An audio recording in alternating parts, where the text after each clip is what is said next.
Main entrance అండి. ఇటొకటి రాగి చెట్టు ఉంది. మెయిన్ ఎంట్రన్స్ దేవస్థానం అన్నమాట ఇది.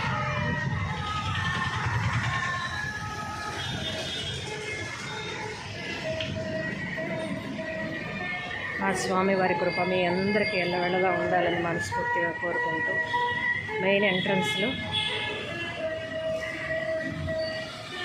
శివాలయం అన్నమాట. మధ్యలో వీరబ్రహ్మేంద్ర స్వామి ఉన్నారు. అటుపక్క గాయత్రి అమ్మవారు ఉంది, ఇటుపక్కేమో శివయ్య ఉన్నారు. చూపిస్తే చూడండి. దేవాలయం ప్రాంగణం మొత్తం చక్కగా చూడండి. తనివి తీరా ఇక్కడే కచేరీ చేసి స్టేజీ వేసేది మేము. వీరబ్రహ్మేంద్ర స్వామి, ఆంజనేయ స్వామి ధ్వజస్తంభం దగ్గర నవగ్రహాలు.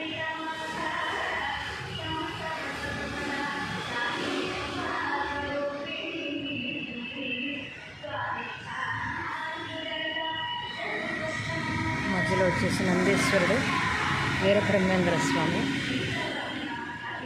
ఆ స్వామివారి కృప ఆరోగ్యాలతో అష్టైశ్వర్యాలతో సుఖ సంతోషాలతో శ్రీ సౌభాగ్యంతో అందరూ చల్లగా ఉండాలని మనస్ఫూర్తిగా కోరుకుంటున్నాను.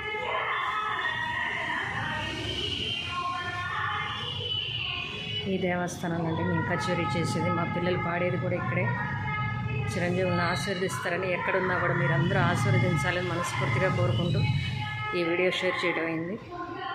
గాయత్రి అమ్మవారు, విశ్వకర్మ స్వామి. చాలా ప్రశాంతంగా ఉందండి దేవస్థానం. మాత్రం నాకు చాలా బాగా నచ్చింది.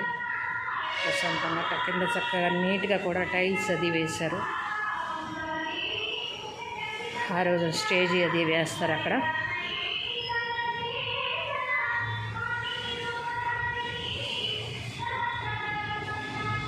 ఇలా ఎదురుకుండా స్టేజీ వేస్తారన్నమాట.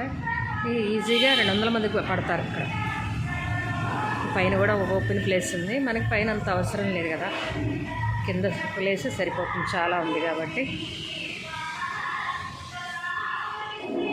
ఎలా ఉందో చెప్పండి దేవస్థానం. నాకైతే బాగా నచ్చింది, ప్రశాంతంగా ఉంది.